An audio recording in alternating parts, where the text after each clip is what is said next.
Bismillahirrahmanirrahim. Alhamdulillahi rabbil alamin. Wabihi nasta'inu ala umurid dunya waddin. Wassalatu wassalamu ala ashrafil anbiya'i wal mursalin, Nabiyyina Muhammadin wa ala alihi wa sahbihi wattabi'in wa atba'it tabi'in wa man tabi'ahum bi ihsanin ila yaumiddin, amma ba'd. Halaqah yang pertama dalam pembelajaran kitab Al-Usul Ats-Tsalatsah karya Al-Imam Muhammad bin Abdul Wahhab rahimahullah. Halaqah yang pertama, di sini penulis mengatakan Bismillahirrahmanirrahim. Penulis membuka kitabnya dengan basmalah dalam rangka mengikuti kitab Allah, yaitu Al-Quran, sebagaimana Al-Quran dibuka dengan surat Al-Fatihah. Yang pertama di situ disebutkan basmalah, ya. Dan juga surat-surat yang lainnya di situ dimulai dengan basmalah. Dan juga dalam rangka mengikuti Nabi SAW tatkala beliau menulis surat ke raja-raja mendakwahkan untuk Islam. Dan sebelum itu Al-Usul Ats-Tsalatsah yang dimaksud di sini, yaitu pokok atau 3 pokok utama yang dimaksud di sini adalah mengenal Allah, mengenal agama Islam, dan mengenal Rasulullah SAW. Atau secara ringkas, 3 hal ini adalah soal yang akan ditanyakan kepada kita di kubur nanti, ya.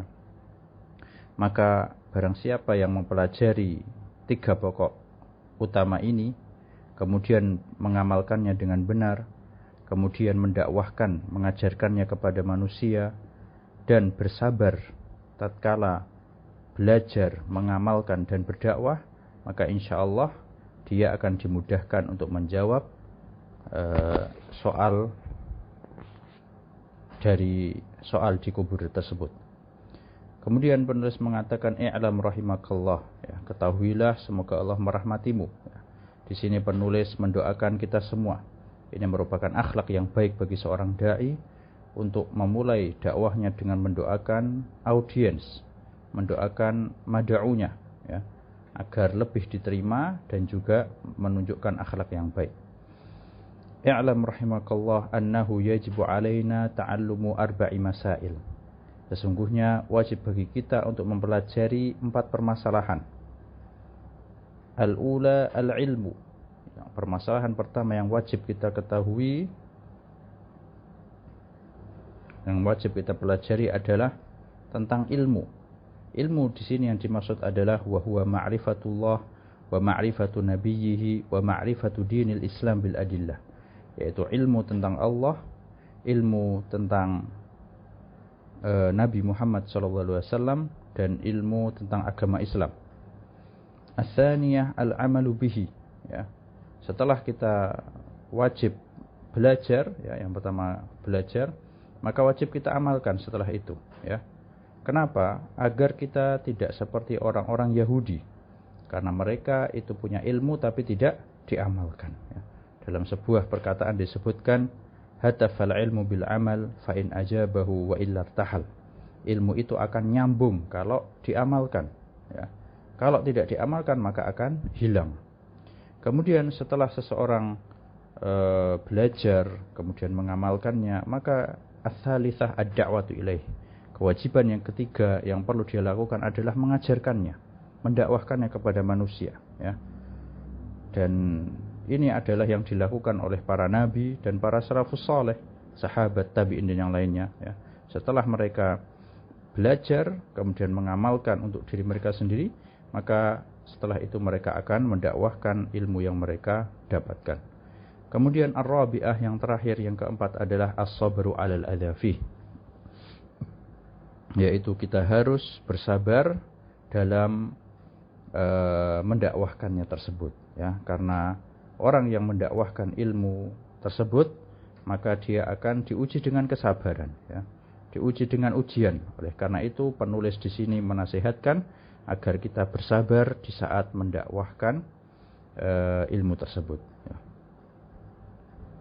Wad dalilu qauluhu ta'ala, dalilnya adalah firman Allah Ta'ala, A'udzubillahi minasyaitonir rajim, Bismillahirrahmanirrahim, wal 'ashr innal insana lafi khusr illal ladzina amanu wa 'amilus solihati wa tawashaw bil haqqi wa tawashaw bis sabr. Ya.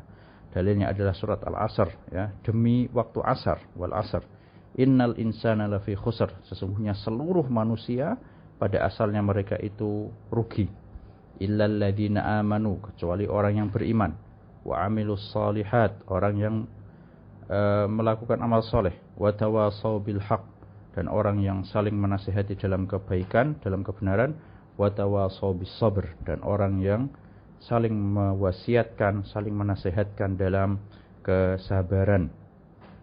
Kemudian Imam Asy-Syafi'i mengatakan, qala Asy-Syafi'i rahimahullah, law ma anzalallahu hujjatan ala khalqihi illa hadhihi surata lakafathum.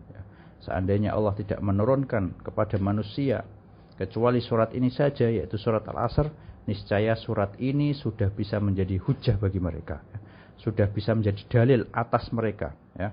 Supaya apa? Supaya manusia itu mau belajar, ya, kemudian mengamalkannya, mendakwahkannya, dan bersabar. Karena 4 hal inilah yang terkandung dalam surat Al-Asr ini. Ya, 4 hal inilah yang harus dilakukan agar seseorang tidak termasuk orang-orang yang merugi, sebagaimana disebutkan dalam surat Al-Asr. Ya, 1 surat ini saja sudah bisa jadi hujjah, sudah bisa jadi alasan biar orang itu mau belajar, mengamalkan, mendakwahkan, dan sabar. Ya, ini hanya satu surat saja.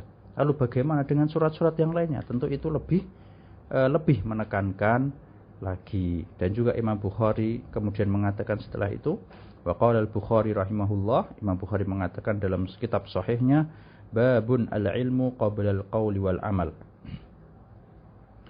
Sebuah bab yang di situ disebutkan pentingnya atau harusnya berilmu sebelum beramal, ya. Wa dalilu qauluhu ta'ala, dalilnya adalah firman Allah Ta'ala, fa'lam annahu la ilaha illallah wastaghfir li dzambik. Ya, ketahuilah bahwasanya tidak ada Tuhan yang berhak disembah kecuali Allah, wastaghfir li dzambik, dan minta ampunlah terhadap dosamu. Di sini kita perhatikan bahwasanya dalam ayat disebutkan fa'lam dahulu, ya. Ketahuilah dahulu, berilmulah dahulu. Jadi kita disuruh belajar dulu baru habis itu mengamalkan, ya.